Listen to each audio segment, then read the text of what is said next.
Muy bien, pues nada, bienvenidos. Primero de todo, daros las gracias por aceptar esta invitación y vamos a hacer una pequeña charla sobre la necesidad de la meditación. No va a ser más de una hora, evidentemente, con algunas preguntas si tenéis al final de la charla y intentaré dar una visión lo más amplia posible de la meditación, desde el aspecto psicológico, pero también filosófico, incluso místico, pero sobre todo sin descuidar el aspecto ético y social de la meditación. Yo, como sabéis muchos, yo soy antropólogo y me interesa también el aspecto social de la meditación.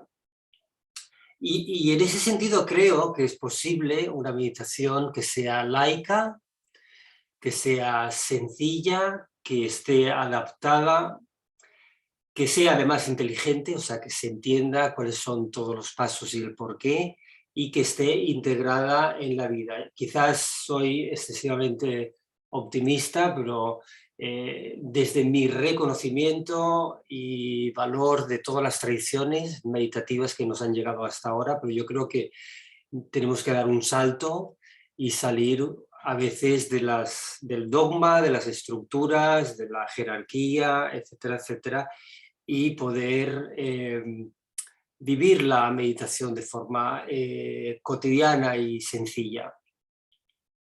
Porque creo profundamente que hay un anhelo de... Acordaros de silenciar los micros, por favor. Creo que hay un anhelo profundo de encontrar un centro de vivencia, de establecer una escucha en nuestro interior, en un mundo, como veremos, que está un poco desatado. Estamos en crisis.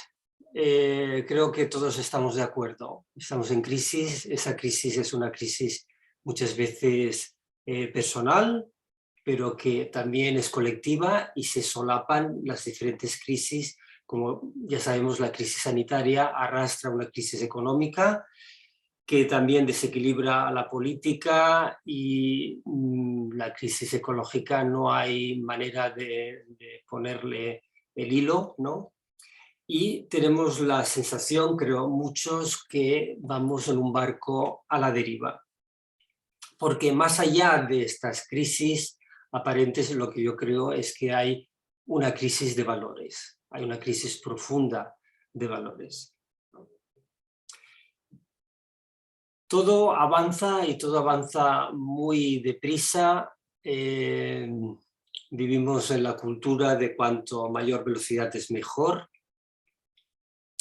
La tecnología está haciendo, la tecnología, la informática, la robótica, el despliegue de Internet, del conocimiento, está haciendo que el mundo viejo ya no pueda dar respuestas, se está desmoronando el mundo viejo, pero sin embargo todavía no hemos establecido un nuevo mundo, ¿no? Un nuevo paradigma, un nuevo estilo de vida, una nueva sociedad en la que vivir con más equidad, ¿no?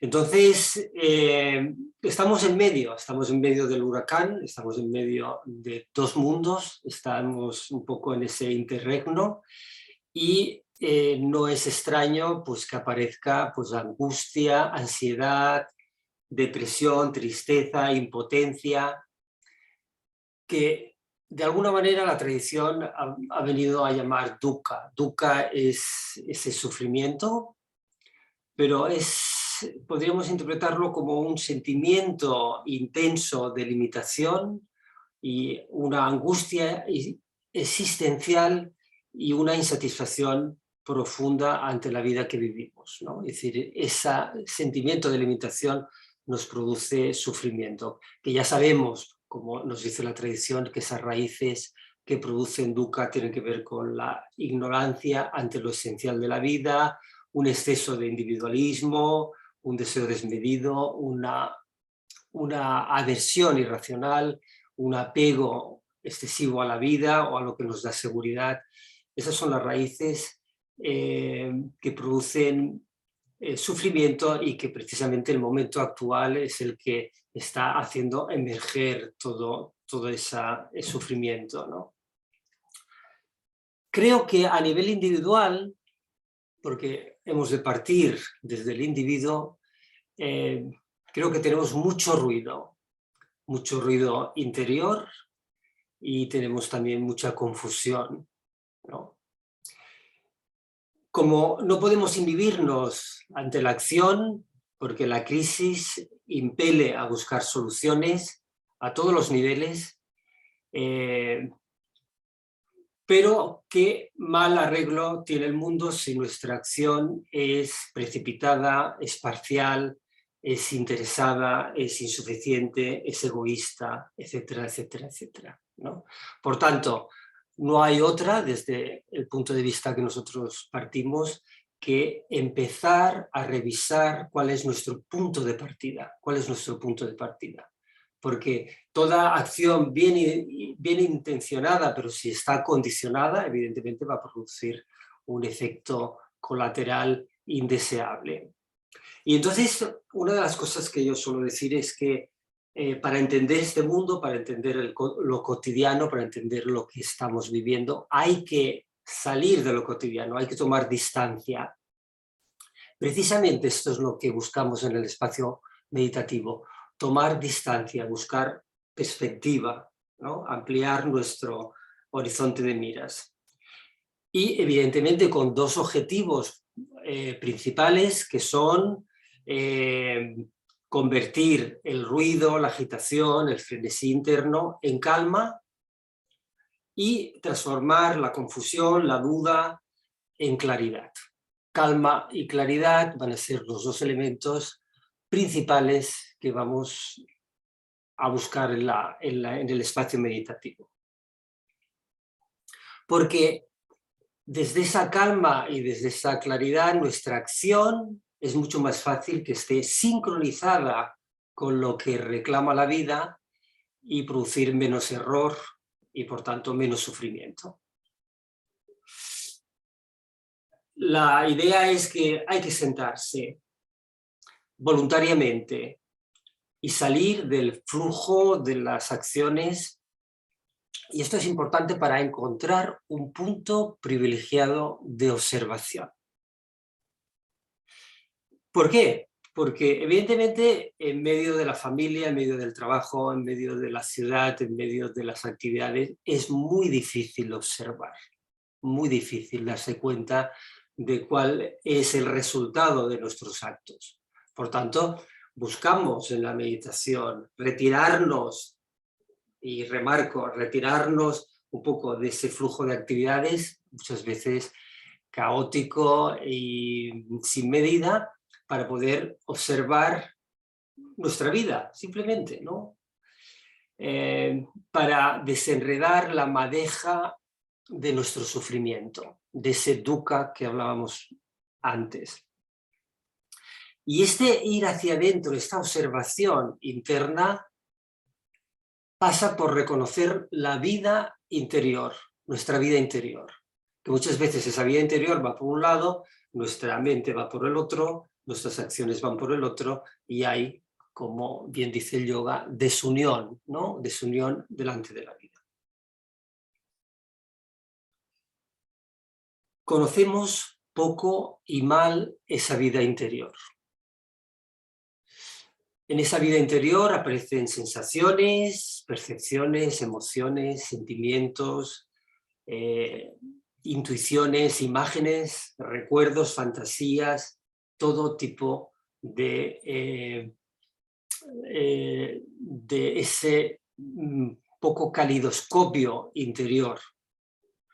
Y de todo eso que aparece y que nos lo encontramos en la meditación, evidentemente hay elementos luminosos que nos llenan de alegría y de bienestar, pero sobre todo aparecen otros elementos que están anclados pues, en los traumas, en el abandono, en el rechazo, en el miedo, en el malentendido, en la inseguridad, etcétera, etcétera, ¿no?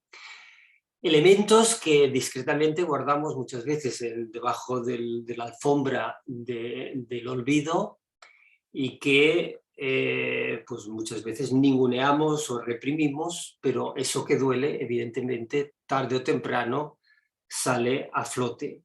Sale a flote. Esto es lo que venimos a llamar la sombra, ¿no? La sombra no desaparece y se cuela pues, en las proyecciones, en los sueños, se somatiza en el cuerpo y lo arrastramos en el mal humor.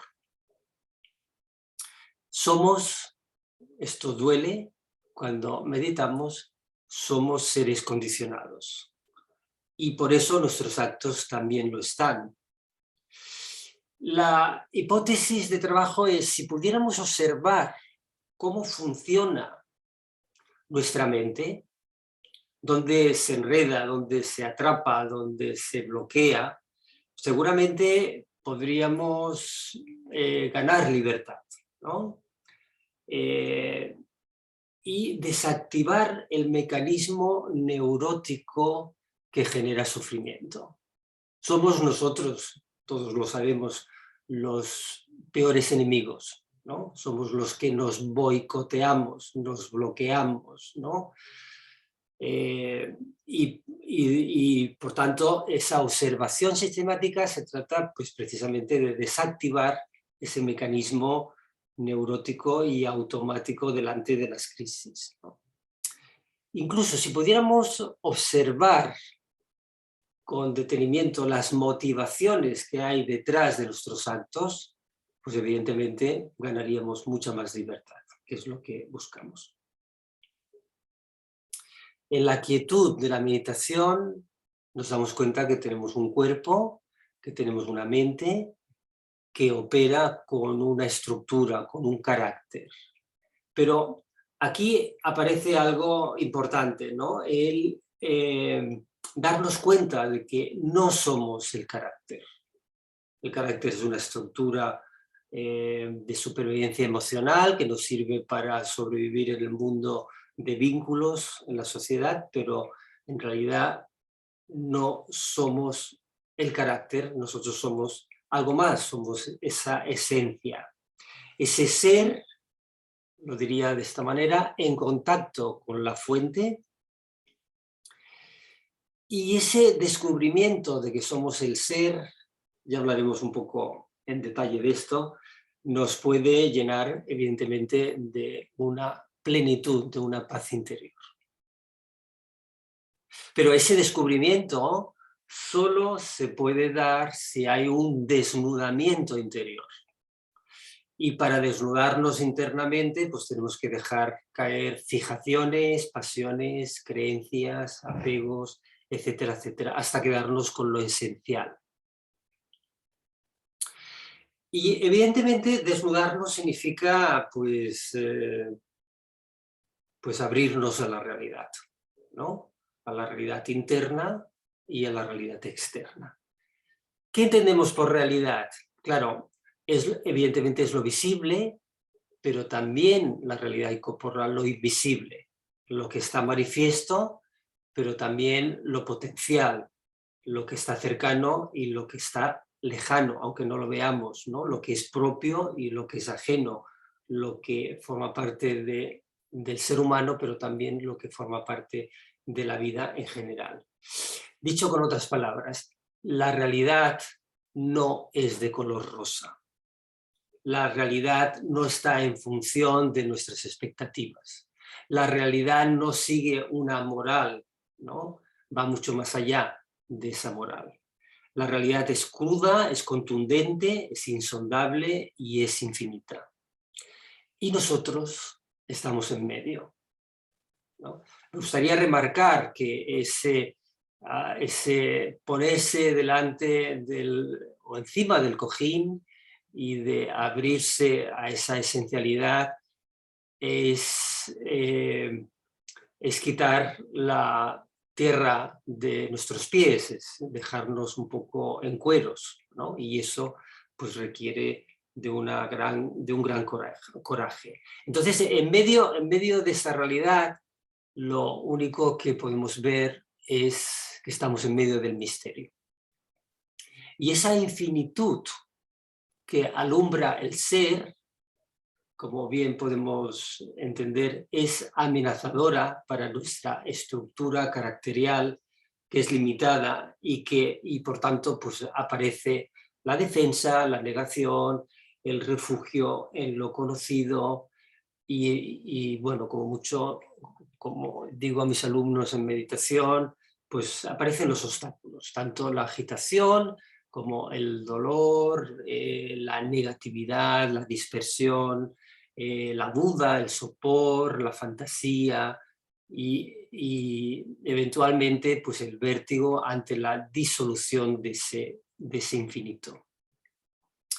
El místico, ¿qué es lo que hace el místico delante de ese misterio insondable? Pues abre los brazos, confía profundamente en que la realidad conspira para nuestro propio crecimiento. El místico no le tiene miedo a ese infinito. Como digo un poco en mi último libro, la meditación te susurra, tú también eres el abismo. No tengas miedo, suéltate.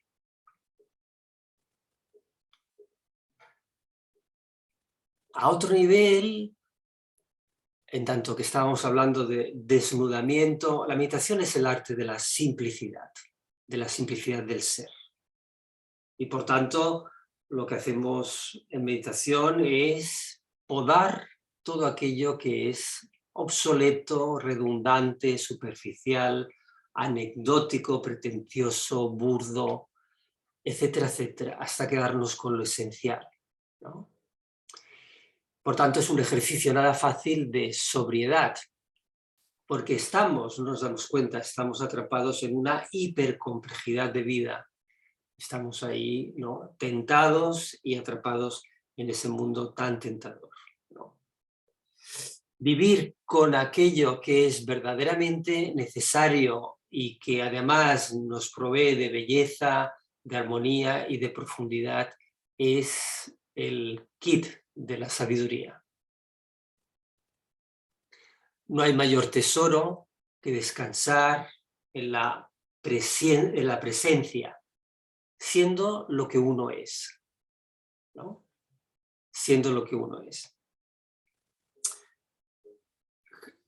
Tengo que decir que todas las tradiciones meditativas, de alguna manera, lo que buscan es presencia, porque en la presencia aparece lo único que es real, ¿no? El momento presente es el centro del tiempo. Todo confluye en este instante. Pero, ¿qué ocurre? Que la brevedad del momento, del instante, es inasible. No podemos atrapar el momento. Si intentamos cosificar el momento, estamos perdiendo lo que es la vida. Es como el que va a escuchar una sinfonía y se queda en un acorde, ¿no? Se quede fijado en un acorde, pero la sinfonía sigue. La vida no para ni un momento, ¿no? Por tanto,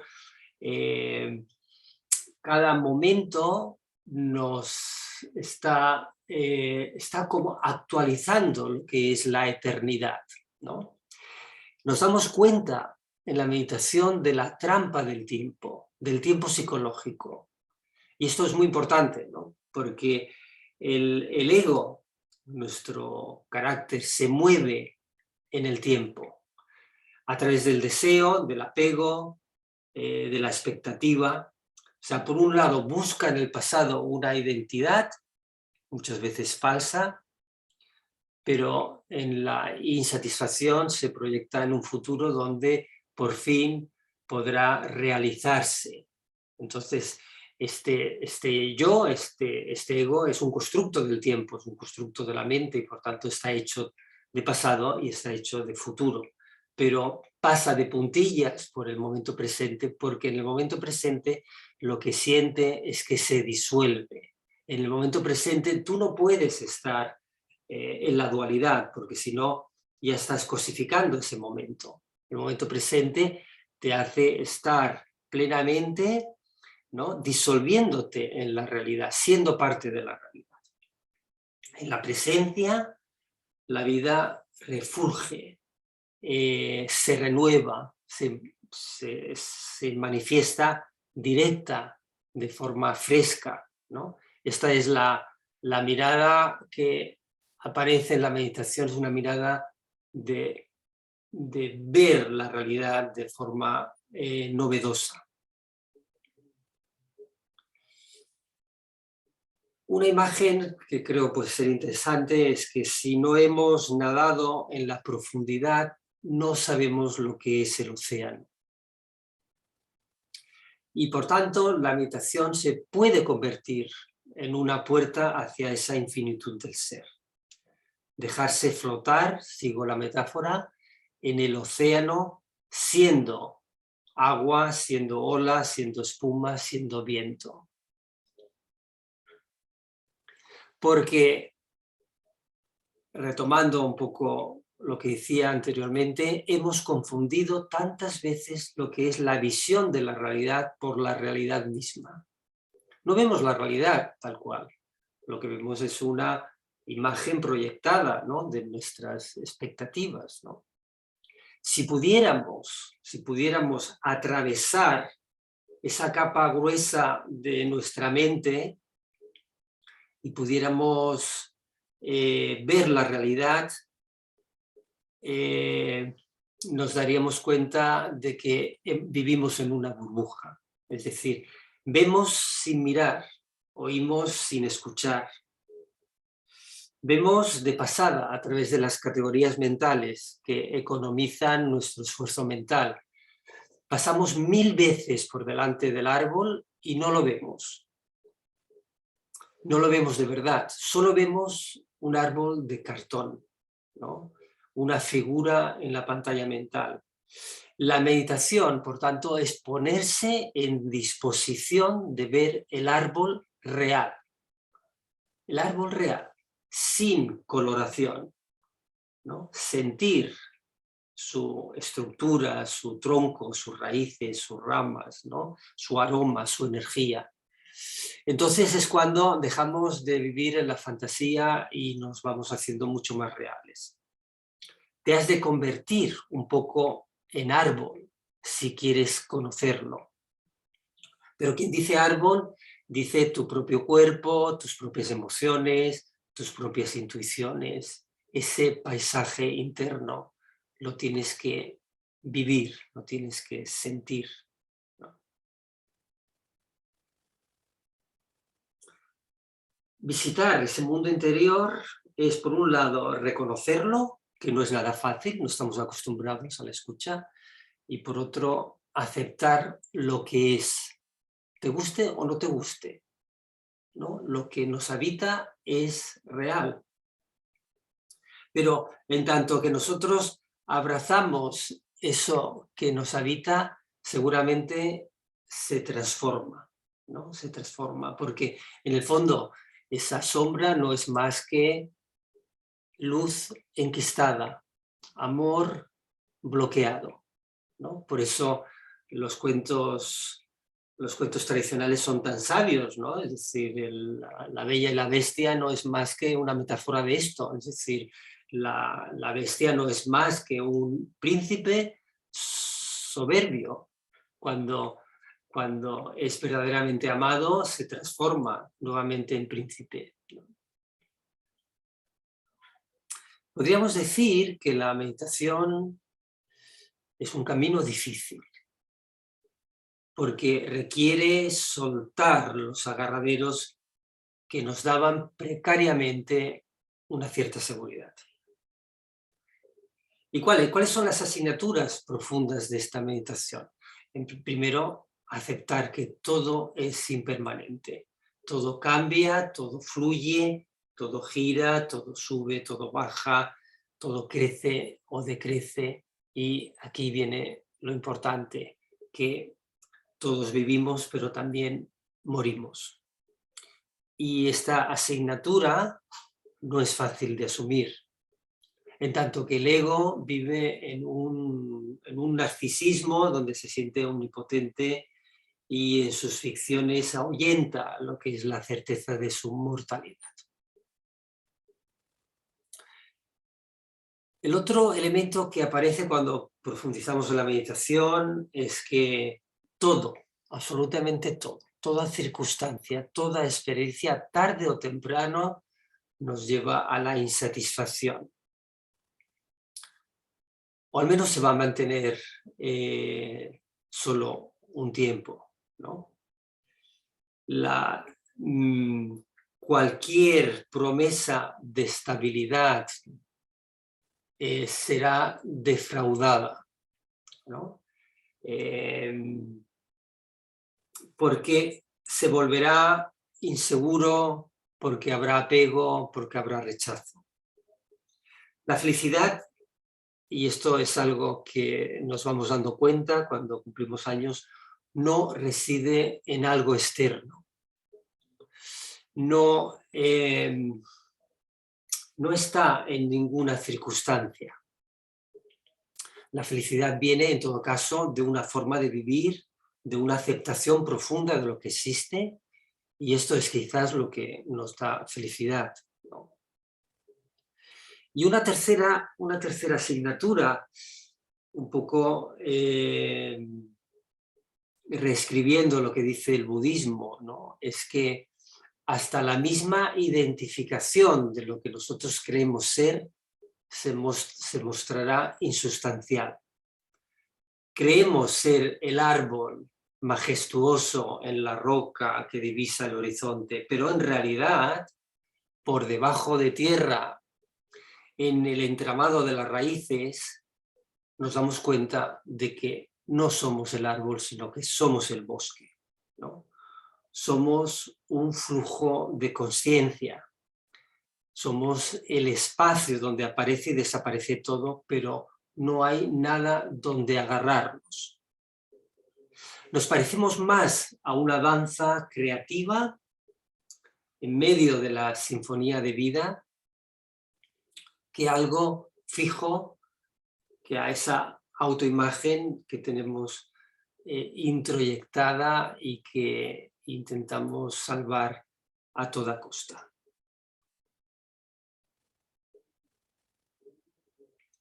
Muchas veces la gente que quiere probar la meditación y cuando empieza a perforar la meditación en ese carácter, uno sale corriendo, evidentemente, porque el ego creía que la meditación lo iba a llevar al séptimo cielo, al paraíso, a las experiencias extraordinarias, a una imagen de superioridad, y en realidad lo que nos damos cuenta es que somos un reflejo fugaz de una gota en la ola de un remolino que se diluye en un río en medio del océano.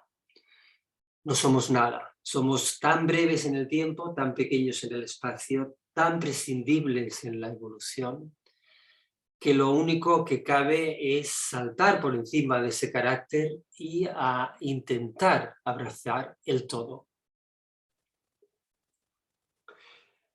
Repito, la meditación es un camino difícil porque te pone delante de la quietud, del silencio, de la soledad, del dolor, el dolor de la postura, pero también el sufrimiento afectivo de las expectativas mentales, de la vulnerabilidad, de la inseguridad y de la certeza de la muerte.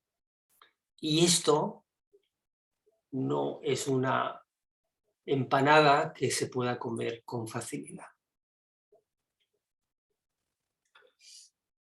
Insisto un poco, la meditación es una ratonera para el ego. Nos enseña a morir en lo que es circunstancial, para renacer un poco a la alegría del ser. Una de las imágenes que yo utilizo mucho es el laberinto, ¿no? El laberinto tiene tres elementos fundamentales: el camino de entrada, el centro y el camino de salida. Y de alguna manera el camino de entrada es un camino de muerte, Es un camino de enfrentamiento con el Minotauro, si seguimos el mito. Es decir, el Minotauro como símbolo del autoengaño, de la mentira, del miedo, del desamor, ¿no? Y ya sabemos que el mito nos dice que hay dos elementos fundamentales para entrar en el laberinto y matar a la bestia. El ovillo que le da Ariana, símbolo del amor, y la espada que tiene Teseo, que simboliza el coraje. Amor y coraje es lo único que va a posibilitar matar a ese, no el ego en sí, porque el ego es una estructura necesaria, sino el orgullo, la soberbia, la vanidad de ese ego. Solo en el centro del laberinto encontramos nuestra paz interna. Descubrimos que podemos reposar en el ser que somos. Y por tanto, el camino de salida del laberinto es un camino del nacimiento del espíritu, donde ya no podemos vivir en el mundo, pero sin ser tentados por el mundo. Claro, esto es fácil de decir y después hay que masticarlo. Hay una imagen zen que yo casi siempre intento colocar en mis libros, que es la de la doma del buey dentro del budismo zen. Y la última etapa dentro de ese recorrido, digamos, de realización personal, es que el personaje, el campesino, que es nuestra incipiente conciencia, entra en el mercado alegre, con el corazón abierto, sin signos de santidad. Esto creo lo voy a remarcar porque me parece importante, es decir, es el ego el que necesita revestirse de ínfulas de espiritualidad, pero el alma no, porque el alma se siente parte de un todo mayor, ¿no? Entonces, este personaje casi divertido que entra en el mercado sin seguir a los patriarcas, nos dice la poesía zen, sin la dictadura de la memoria, siendo nada y pudiendo ser todo. Esta es la clave, ¿no? Es decir, claro que tenemos que manejar una personalidad, una identidad social, porque estamos en medio de la realidad, pero una cosa es manejarla y otra cosa es identificarse con ella. Este camino de desprendimiento, ¿no? Que por un lado es doloroso y por otro lado es liberador. Este es el camino que yo creo que es la primera etapa de la meditación, ¿no? La etapa de,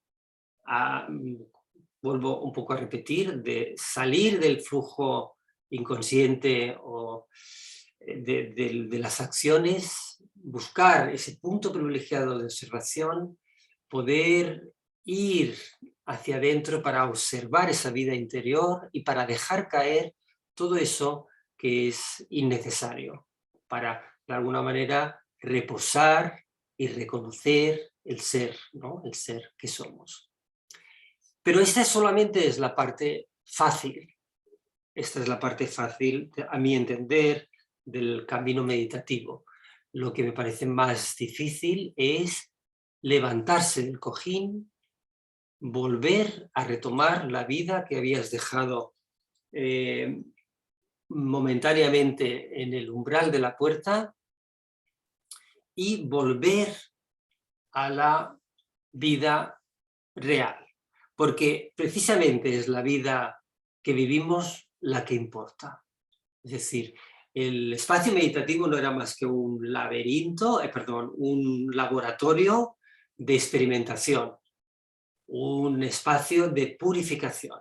pero llega, o sea, la meditación no puede ser nunca un refugio, solo tiene que ser como un coger carrerilla, ¿no? Coger fuerzas para abordar nuevamente nuestra vida desde otro lugar, ¿no? Con una mayor amplitud, ¿no? El yoga real no es más que el yoga de levantarse, ir a trabajar, estar con la familia, con los amigos, resolver las necesidades, viajar, formarse. Esto es la vida, esta es la vida real, ¿no? Pero si no estamos en nuestro centro, si esa vida real no la vivimos desde nuestro centro, pues no vamos a hacer más que dar vueltas y vueltas sin ir a ningún sitio, ¿no?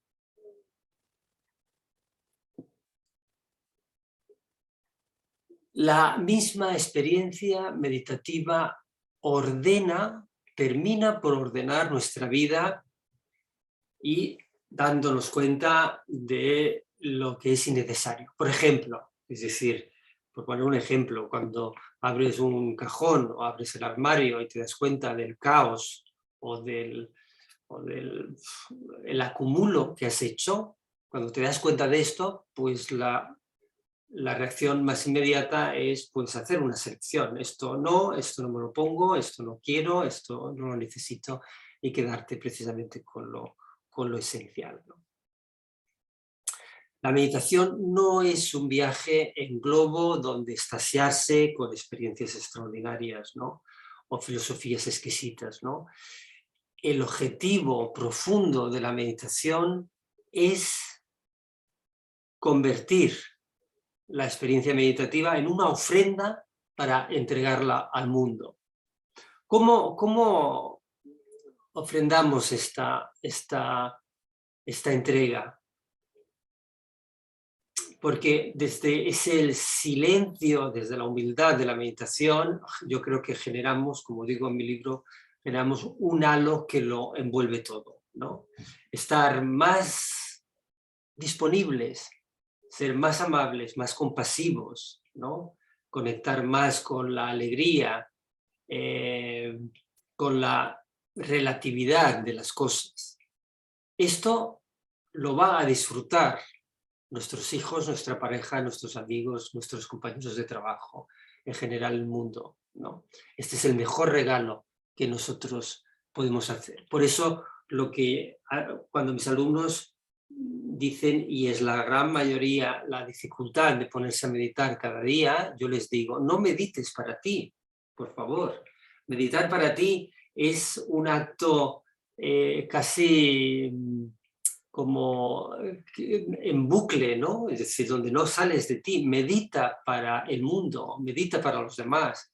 Esa ofrenda es la que verdaderamente nos da fuerza, porque si nosotros nos preguntamos, porque la meditación nos pregunta a su manera, ¿no? Es decir, ¿para qué la vida? No solamente nos pregunta quién soy yo, ¿no?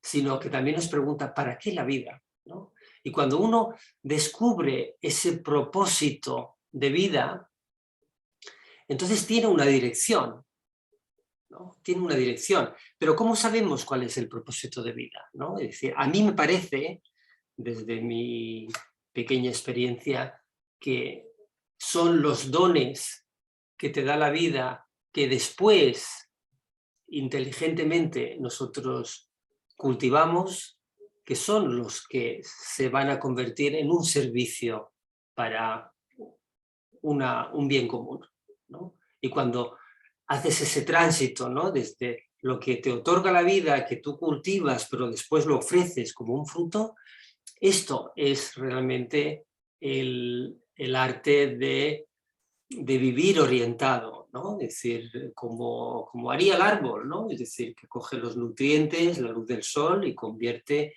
toda su esencia en una fruta que después será desprendida.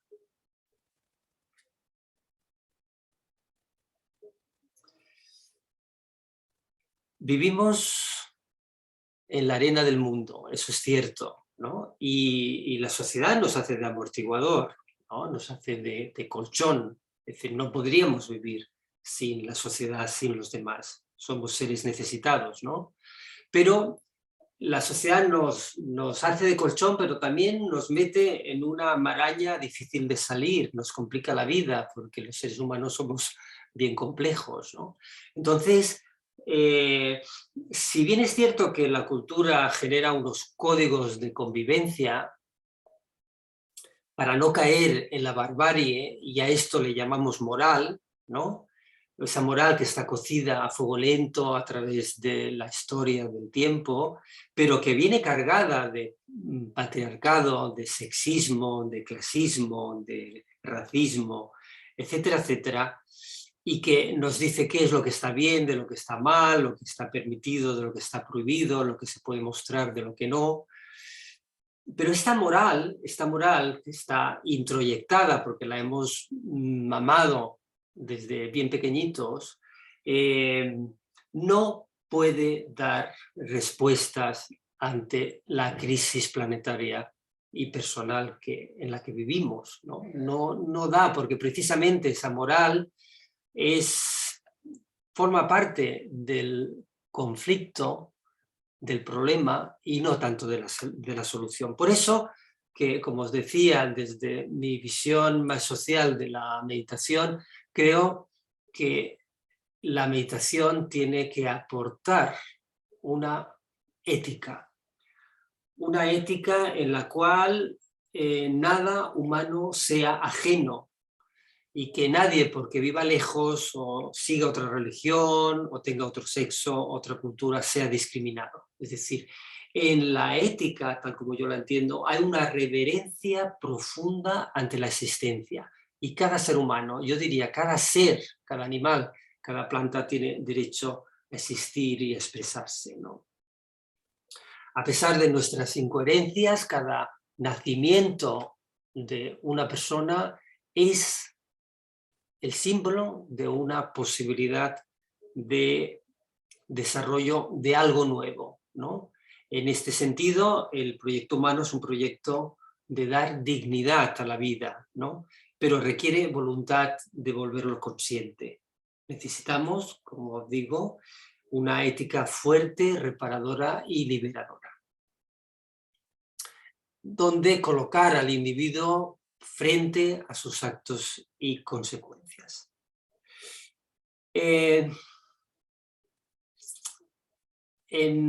Cuando hablo de ética en este último libro, ¿no?, de estar en el mundo, precisamente, este título intenta salir de lo convencional de la meditación y decir, sí, meditamos, la necesidad de la meditación, pero precisamente para estar en el mundo, desde otro lugar, ¿no?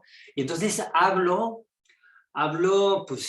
de cultivar la bondad, de cultivar la simplicidad, de cultivar la compasión, la ecuanimidad, etcétera, etcétera, etcétera, que no creo que ahora sea momento para entretenernos en todos los detalles, ¿no?, de esta ética, pero sí que me gustaría decir, antes de dar pie a vuestras preguntas, es que creo que las técnicas meditativas son lo de menos. Lo importante es la intención.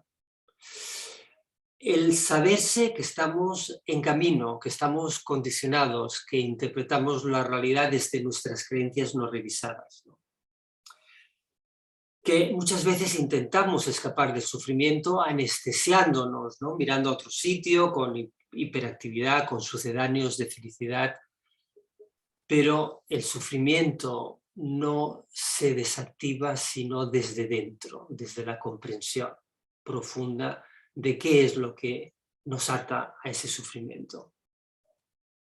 Por tanto, lo que yo puedo hacer, lo que yo intento hacer humildemente, es invitar a la meditación, invitar a una práctica individual pero adaptada.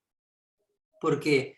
Porque seguramente si eres muy mental necesitas bajar al corazón, o si eres muy afectivo pues necesitas bajar al vientre, etcétera, etcétera, ¿no? Cada uno necesita un registro tal vez diferente para llegar a lo mismo, ¿no? A llegar a sentir el ser, ¿no? Entonces, la meditación que yo propongo tiene muchos registros precisamente para que cada uno se pueda regular, para que cada uno se pueda adaptar, ¿no? Mm, claro, es decir, la práctica es individual, pero muchas veces necesitamos un grupo de referencia para coger fuerza, para apoyarnos mutuamente, ¿no? Ya sabéis que yo todos los miércoles de 7 a 8 de la mañana es un espacio abierto donde podéis conectaros para meditar, donde hacemos un poquito de práctica corporal para preparar la postura y después unos 40 minutos siempre con técnicas diferentes, como soportes diferentes, precisamente pues para centrarnos, ¿no? Y también me gustaría decir que como decía, que la meditación es compleja, es un espacio complejo, creo que es interesante también supervisar nuestra práctica, ¿no? Donde poner orden, tener estrategias para superar los obstáculos que aparecen en la práctica, para afinar bien cuáles son los objetivos y para ganar seguridad, ¿no? O sea que necesitamos todo eso que creo yo que digo, ¿no? Es decir, es como el montañista que sube una montaña, necesita técnica, necesita experiencia, necesita estar en forma, porque si no, nunca podrá pues avanzar, ¿no? en su camino, ¿no? Creo que hay muchas cosas que podemos revisar, que podemos hablar. Os doy la palabra, activar el micro o levantar la mano y creo que será Berta. El micro. Ahora, sí, Sí, perfecto. a mí se me solapan las dos etapas entre el emocional y el afectivo. ¿Sabes? Confundo un poco, no sé cómo transmitirle al alumno Sí, de claro, meditación un claro. poco la diferencia entre la etapa emocional y la etapa afectiva. La emoción está muy vinculada con lo visceral, ¿no? Es decir, cuando sentimos miedo, nos tiemblan las rodillas, cuando sentimos rabia, nos ponemos rojos, se nos tensa la mandíbula, cuando sentimos tristeza, el cuerpo se hunde. Por tanto, la emoción tiene un aspecto mucho más visceral, responde ante estímulos internos o externos, pero es una reacción pasajera. Cuando el estímulo ha desaparecido, entonces pues dejas de tener miedo, dejas de tener rabia. Sin embargo, aunque los sentimientos, el mundo afectivo, ya tiene un aspecto mucho más subjetivo, donde el yo, es decir, es algo que no es reactivo o inmediato, sino que es una atmósfera en la que vivimos, ¿no? De añoranza, de nostalgia, de esperanza, etcétera, etcétera. Y evidentemente se solapan y se retroalimentan las emociones y los sentimientos, pero son dos aspectos. Piensa, hay algo que nos mueve el vientre y hay algo que aparece un poco en el pecho. Sería un poco la tercera y la cuarta etapa. ¿Qué más de eso que yo he ido diciendo o que queráis compartir? Algo que quizás a mí se me ha escapado como algo esencial.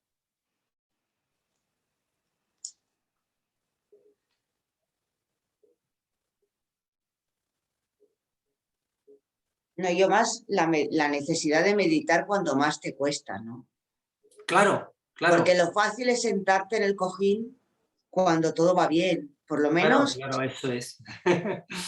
en mi caso, pero es cuando está realmente, no movido, me da igual Claro, claro. emocionalmente, o que el esfuerzo de sentarte en el cojín y decir, bueno, ahora me voy a sentar con todo el, ¿no? A destapar Claro, la sí, basura, sí, a sí, escarbar sí, en la claro. basura. Claro, hay que sentarse a las duras y a las maduras, cuando hace sol y cuando hace lluvia, cuando estamos bien y cuando estamos mal. Y eso se consigue cuando uno genera una disciplina, un Hábito. hábito de estar centrado y de un poco de sentirse como estamos, ¿no? Es decir, de indagar en nuestro estado interior, ¿no? ¿Qué más? Venga, atreveros a compartir, a preguntar. Irene,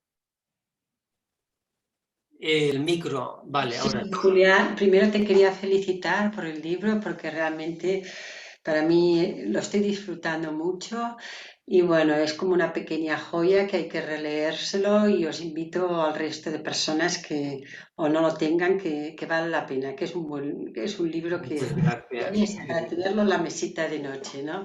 E irlo releyéndolo poquito a poco. Bueno, yo quería aportar que he observado, bueno, que el tema de la meditación, lo que dices tú, es tan difícil que mucha gente ni se atreve a intentarlo, porque muchos ya lo intentan un día y al primer día están tan desesperados, ¿no?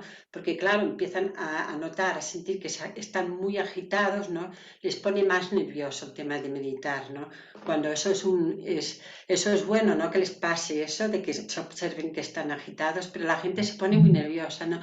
Y entonces, claro, yo lo que veo es que más al final el ejemplo de uno que da con los que está a su alrededor, ¿no? Que va transmitiendo esa calma y esa tranquilidad, ¿no? Que la misma meditación con la práctica te va llevando y un día te dicen, ostras, pero qué tranquila estás tú o qué serena se te ve, ¿no? Ya has hecho un cambio espectacular, ¿no? ¿Y cómo lo has hecho, no?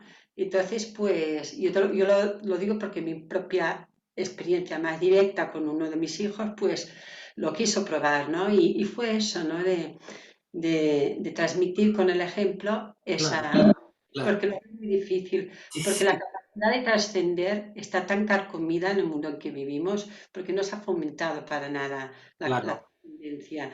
Entonces meditar se hace muy difícil, se hace muy Sí, difícil. pero hay que yo creo en la pedagogía de la meditación. La pedagogía de la meditación es ir de lo simple cada vez a lo más complejo y partir de lo cercano, ir muy progresivamente. Por ejemplo, una de las cosas que yo sugiero a mis alumnos que se hacen profesores es no digas que vamos a meditar, porque Mm. eso va a hacer que pues todas las expectativas o todo. No, no, simplemente es escucha los sonidos del bosque, ¿no? O escucha el ritmo de tu respiración, o escucha un poco el latido de tu corazón. Algo muy sencillo donde ya quitamos la expectativa y Sí. entonces de esta manera poco a poco vamos avanzando sin que aparezcan esos obstáculos. ¿Qué sería la práctica más informal, ¿no? Sí, Ya, es lo empezar por como paseos, por la escucha de una es, música, por... a veces, pues por ejemplo, pues caminar muy despacio, o Ujú. yo qué sé, observar una flor, ¿no? Con detalle, algo muy sencillo, pero que hace que Claro, claro. entrarnos. Es, Fijaros que Patanjali en su mm, Ashtanga Yoga pues habla de todo ese proceso de dharana, que sería la concentración, y de dhyana, que es la meditación, ¿no? O contemplación, hasta llegar a samadhi, que sería la absorción, ¿no? La experiencia no dual. Pero habla de un cultivo de la atención de forma progresiva. Yo creo que esto es la buena pedagogía de... Ay, perdona, Irene, que te he silenciado porque se había disparado el... No sé si querías... no, que sí, que estoy totalmente de acuerdo que es esto la pedagogía, es usar y tener vista para saber qué persona, Eso ¿no? es, eso Es es. eso, conocer. Gracias, Julián. Gracias, Irene. Gracias. ¿Algo más que queráis comentar? Carlas, un placer. Hola, ¿qué tal? ¿Qué tal? Un placer volver a vernos. Yo respecto a lo que estamos comentando de lo que cuesta meditar o lo que no cuesta meditar, ¿no? Y de lo nervioso que se pone la gente. Yo en mi experiencia y en casa lo he vivido con mi hija. En cuanto le comentábamos vamos a meditar, se ponía hecha... Claro, Entonces dice, no, simplemente vamos a respirar. claro, A través de respirar sí, meditar no. Entonces, claro. con ella respiramos. Pues es lo mismo, ¿no? Con el chaval no. Vamos, ella a veces, vamos a hacer Mindfulness, que dice él. Y se pone y ya está, ¿no? Entonces, es un poco lo que comentabas tú también de la práctica adaptada a cada uno. Claro, claro, claro. Es decir, cuando yo tenía en un curso, tenía una alumna de unos 20 años, una chica muy movida, y cuando les decía, venga, vamos a relajarnos un poquito, se ponía hecho una moto. Entonces me decía, ¿qué pasa? Es que yo cuando me dices que me tengo que poder, ya me pongo, bueno, pues, ¿cómo se relajaba ella? Pues le decía, venga, va, tú a dar una vuelta corriendo al edificio y vuelves. Pues llegaba y se sentaba, y luego ya entraba en la meditación perfecta. Claro. Sí, Punto, ¿no? sí. Y luego el tema de que cuesta o no cuesta, claro que cuesta, pero cuesta más, creo, cuando te tomas la meditación como si fuese medicina. Es decir, cuando buscas una utilidad a la meditación, cuando la vuelves un objeto de... Claro, eso es. Un sustituto de la pastilla. Claro. Cuando la meditación forma parte de una forma de ver el mundo, hay días que cuesta, evidentemente, y otros días que cuesta menos. Pero que ya no es un tema de sentarse en el cojín de meditar. Yo, en los cursos siempre me gusta decir que mi objetivo final es sacar la meditación del cojín de meditar. Sí, eso es. A mí no me sirve de nada una persona que me diga, yo medito media hora cada día, por la mañana y por la tarde, antes de dormir y tal. Y el resto del día, dice, no, de culo, todo el día. No se trata de eso. Por eso decía, ¿no?, que la meditación es el laboratorio, pero es la vida real donde tenemos que llevar nuestra actitud, ¿no? Nuestra ética, claro que sí.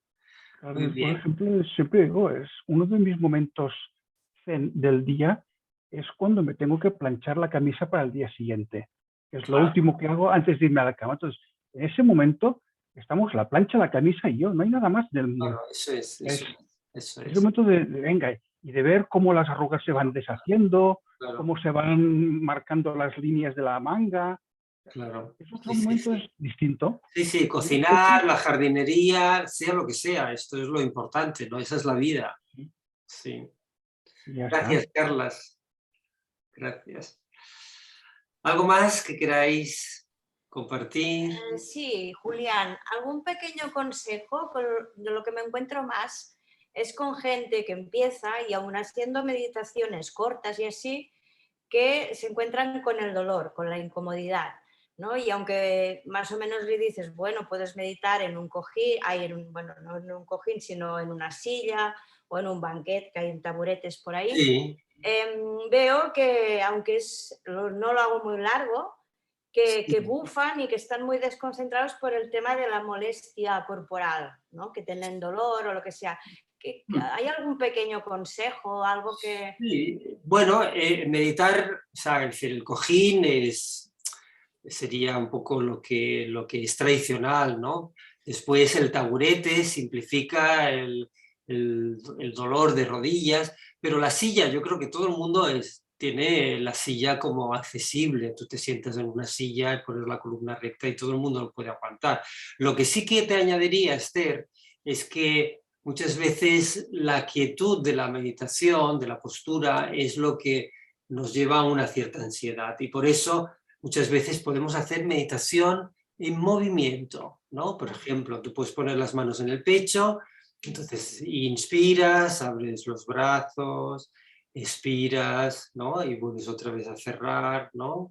Entonces estás, bueno, siguiendo la respiración, pero con movimiento. El ego sabe que tiene que hacer algo, tiene que coordinar respiración y movimiento, y de golpe, pues eso, aparece la calma sin enfrentarnos de momento con la ansiedad de la quietud. Por tanto, Muchas sería... gracias. Gracias, Esther. Sí.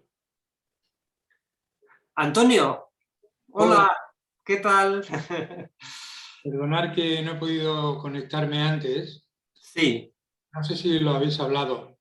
Yo no, en estos momentos no dirijo ningún grupo de meditación, pero por mi experiencia, lo que considero que es importantísimo es una pedagogía o un sistema que se llegue a que disfrutes meditando, porque para mí muchas personas y yo también durante mucho tiempo me he tomado la meditación como un deber, porque tengo la creencia de que meditar es bueno, porque lo he leído, porque la gente que medita parece que están de una manera, que están de otra. Muchas veces se convierte como en una carga más que tampoco sabes muy bien si realmente te está produciendo un beneficio o no. Entonces, para mí, lo más importante es que encuentres gusto a meditar y que esperes el rato de meditar y que sea pues esto un placer. Ya sé que eso es difícil, pero igual hay que hablar un poco. Claro, claro, sí. Estas de ponerse un horario, de sentarse, de tener todo este protocolo que muchas veces puede Claro. Sí, tomar más que liberar, ¿no? sí. Entonces, en resumen, simplemente los que os dedicáis, yo veo esto, ¿no? Que rompamos un poco todos estos esquemas de lo que es la meditación y que vayamos por la parte sencilla, como habéis comentado, ¿no? Pues vamos a andar despacio, o vamos aquí, o vamos allá. Y si algún momento sale la meditación llamada formal, pues que sea porque realmente te apetece. Claro, no, muy bien lo que dices, Antonio. Yo creo que hay que meditar sin expectativas, ¿cierto? Y hay que aprender a amar la meditación como en la confianza de que este método tiene miles de años en diferentes tradiciones y por tanto es un método, digamos, seguro, ¿no? Lo que pasa es que sin expectativas significa que yo me abro a lo que hay. Si es placer, pues es placer, pero si es dolor, pues es dolor. Si es arrobamiento, es arrobamiento. Y si es desasosiego, es desasosiego. No sé si me explico. Es decir, te abres a lo que hay y de la misma manera cuando sales de casa, pues te encuentras con el tiempo que hay. Hace viento, hace lluvia, hace frío, hace calor. Y yo creo que esta aceptación de lo que forma parte del proceso meditativo, pero evidentemente no se trata de decir, no, es que vamos a meditar y nos vamos a encontrar con monstruos, ¿no? No, depende de lo que haya, ¿no? Cada uno encontrará lo que hay y esto es lo interesante. Lo que necesitamos sí que son señales para no perdernos dentro del camino meditativo. Es decir, que claro, no podemos coger de la mano a alguien y decir, vamos ahora a meditar, tú no te sueltes de la mano. No, pero sí que en la pedagogía vamos a dar señales para decir, cuando te encuentras con esto o cuando te encuentras con esto otro, pues tienes recursos para poder sortear esos obstáculos que aparecen, ¿no? en la meditación. Gracias, Antonio. ¿Algo más? Llevamos una hora, ¿eh? Bien, ¿no? Bien, pues si no hay nada más, yo creo que está bien, una horita está muy bien. La verdad es que es un placer, ¿no? Compartir con vosotros y bueno, y espero que nos podamos ver en otro momento. Vuelvo a decir que tenemos este espacio de los miércoles de 7 a 8 y después también hay unos retiros de yoga y meditación y naturaleza que hago cada mes. Y bueno, seguramente os enteraréis porque lo compartiré por los grupos, ¿no? Así que espero volver a veros y os mando un abrazo muy fuerte. Muchas gracias. Muchas gracias, Julián. Gracias. Gracias a ti. Gracias. Muchas gracias. Gracias. Gracias, Julián. Gracias. Chao. Muchas gracias, Julián. Gracias a todos. Gracias a vosotros. Muchas gracias. Gracias.